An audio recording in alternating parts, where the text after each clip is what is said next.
Bonjour, c'est Alexandra, je suis ravie de vous retrouver pour le bulletin tarot énergétique du mois de juillet 2025. Je vous rappelle que c'est une guidance générale, prenez ce qui vous parle, mettez de côté le reste et merci de faire preuve de discernement. Pour commencer, il y a déjà 4 arcanes majeurs dans cette guidance du mois de juillet, donc je peux déjà vous dire que c'est un mois important. C'est rare quand on a autant d'arcanes majeurs dans une guidance. Alors, aujourd'hui nous sommes le 30 juin 2025, demain nous serons le 1er juillet et nous entrons avec le 7 de denier qui nous dit de continuer nos efforts, qui nous dit d'être patient, d'avoir la patience, de continuer à mettre en place ce que l'on doit mettre en place, même si c'est parfois difficile, même si parfois on a l'impression que ça n'avance pas, même si on peut avoir cette impression de lenteur, ça nous dit que les fruits à récolter ne sont pas pour tout de suite, mais sont pour très bientôt. Donc surtout, quoi que vous ayez mis en place, continuez de faire un pas par jour, continuez de faire une toute petite chose dans la direction que vous souhaitez. N'abandonnez pas, surtout, gardez le cap, gardez confiance et continuez. Même si c'est quelque chose d'infime que vous faites, faites-le, c'est hyper important. Ce qui va nous aider durant ce mois de juillet, c'est l'impératrice. Donc on voit que ce qui est très important, c'est de retrouver sa créativité, de retrouver, son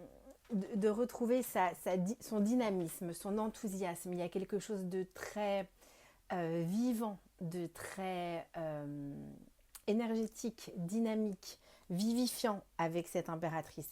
L'impératrice, c'est vraiment celle qui représente tout ce qui est lié à la féminité, tout ce qui est lié à la créativité, à la fertilité, à la maternité, à tout ce qui est en gestation. On voit que tout ce que l'on met en place vont nous permettre d'incarner quelque chose de grand, de fort, de beau et de très important. Alors, il y a plusieurs choses pour moi dans cette carte. Il y a effectivement toute cette partie, on va dire, de gestation, que ce soit les projets, ça vient en lien avec le 7 de denier qui vient nous indiquer de continuer à faire nos efforts, de continuer à faire ce que l'on fait, de continuer à nourrir ce qui est important pour nous d'être nourris, même si on ne voit pas encore le résultat. Et après, c'est pas parce qu'on ne voit pas les résultats qu'il ne se passe rien. Et on voit très bien qu'il y a tout un monde peut-être intérieur et extérieur qui est c'est pas en dormance, pour moi c'est vraiment en gestation. Il y a quelque chose qui est en train de se préparer pour se mettre au monde. Ça peut prendre différentes formes, de façon plus ou moins subtile. C'est aussi bien pour moi personnel que collectif. Il y a quelque chose qui est vraiment en train de se créer et qui n'est pas encore à mettre au monde encore une fois. L'impératrice représente aussi cette forte capacité d'incarner une forme de présence, une forme de prestance. C'est un personnage qui est assis sur son trône, assis sur son fauteuil, dans une forme de luxuriance, dans une forme d'abondance, dans une forme de fécondité, dans une forme de créativité. Donc il y a tous ces éléments pour moi à mettre en œuvre. Et pour moi, il y a aussi une question de souveraineté avec cette impératrice. C'est peut-être le fait de reprendre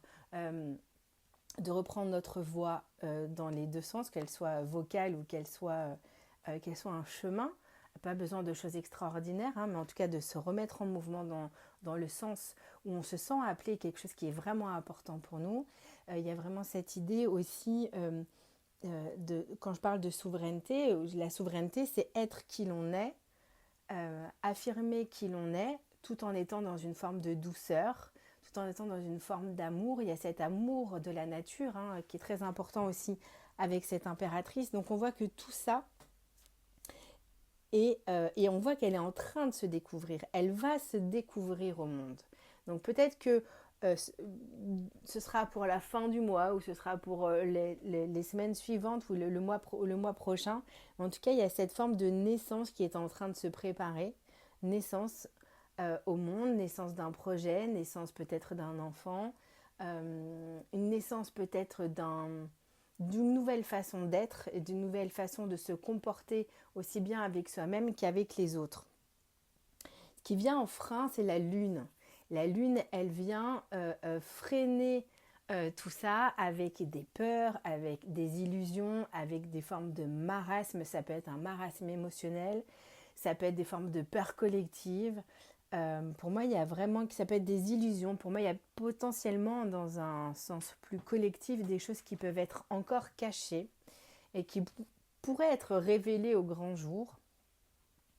En tout cas, il y a quelque chose qui nous demande vraiment de tenir bon et de rester connecté à l'intérieur de soi, de rester connecté à son intuition, de rester connecté à ce que l'on sent en soi. Parce que peut-être que parfois la tête est récupérée par les peurs et nous raconte des histoires. Et en même temps, il y a des choses que l'on sent profondément à l'intérieur de soi. On ne sait pas pourquoi, mais on sent aller dans cette direction, on sent déménager dans telle région, on sent s'engager sur telle nouvelle voie professionnelle ou s'engager dans un nouveau projet. Parfois, il y a des choses comme ça, on ne pourrait pas l'expliquer, mais on se sent appelé à, et pour moi, l'impératrice, elle vient dire ça. N'écoutez pas vos peurs, ne vous laissez pas embarquer par vos peurs. Ne vous laissez pas non plus embarquer par la peur des autres. Ne vous laissez pas embarquer par les peurs qui sont nourries de façon plus en ce moment. Pour moi, il y a vraiment ce truc de nous dire que quelque chose d'autre et de plus grand et de plus beau est là. Donc gardez confiance, gardez la foi, gardez foi en vous et confiance en vous, c'est hyper important. Au centre, et qui est la synthèse, mais vous ne le verrez peut-être pas sur la photo, puisque pour que ça tienne, je coupe un petit peu la photo, je la mets dans un autre ordre. Au centre, on a quand même le soleil qui vient éclairer cette lune. Donc pour moi, à un moment donné, il va y avoir de l'éclaircissement qui va se faire sur les peurs, sur les illusions, sur ce qui était caché, sur peut-être les émotions aussi. On va retrouver enfin un émotionnel plus stable, plus clair, un esprit beaucoup plus clair. Le soleil nous parle aussi de la joie. Ça nous reparle aussi de cette connexion à soi, mais ça nous parle de dépasser des obstacles.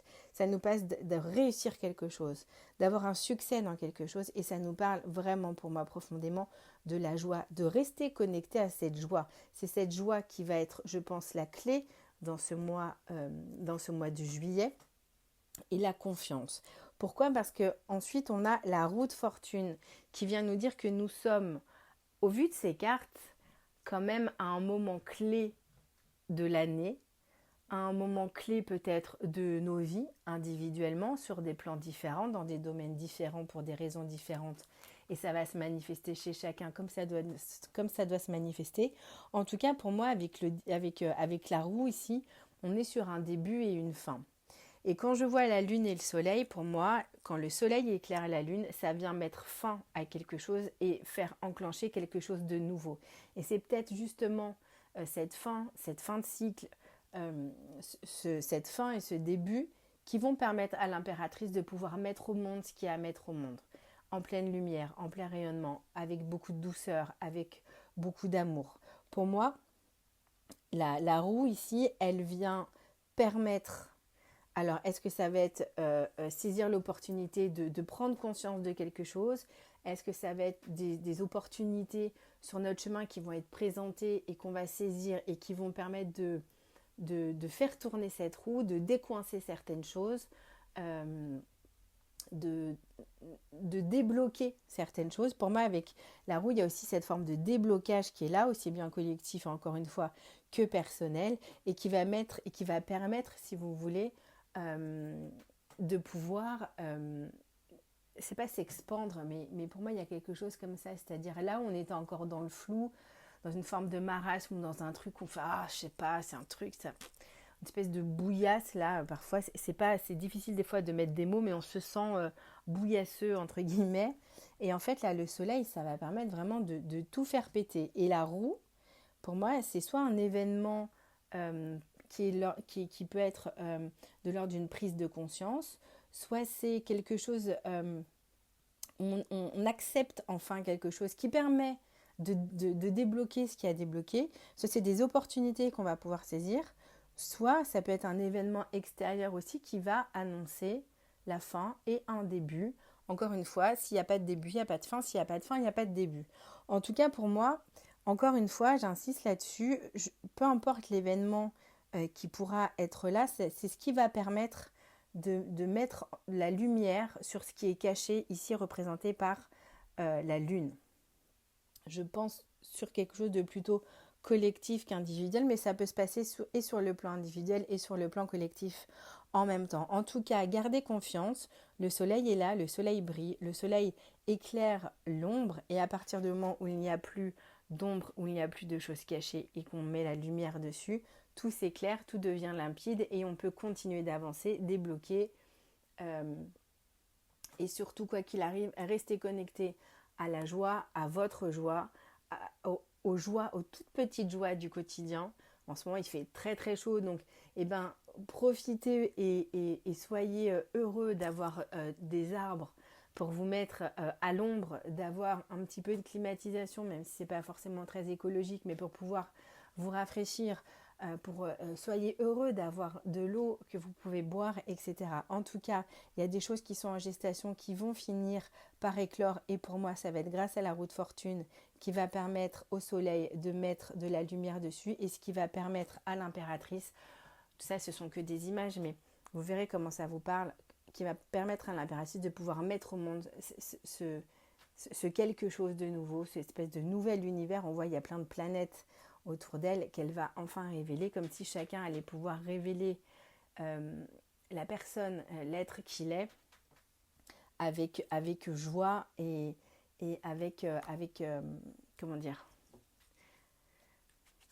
de façon neutre, c'est-à-dire voilà, plus nous serons qui nous sommes et plus nous nourrirons le beau, la bonté et la vérité, et plus nous pourrons être tous les uns avec les autres dans un monde beaucoup plus apaisé. En tout cas, il y a quand même cette roue de fortune qui vient indiquer un point de rupture, un shift, vraiment un shift pour ce mois de juillet. Et n'ayez pas peur de ce shift, parce que c'est le soleil qui, entre guillemets, qui gagne, et c'est lui qui rayonne, et c'est vraiment grâce à ce shift que la lumière va pouvoir prendre encore plus de place et révéler tout ce qui est caché, encore une fois, par l'ombre, afin que nous puissions tous et toutes accoucher de ce que nous avons à accoucher et à offrir toutes et chacun dans ce monde. Voilà, en tout cas, je vous souhaite un très beau mois de juillet. Prenez bien soin de vous et je vous dis à très vite.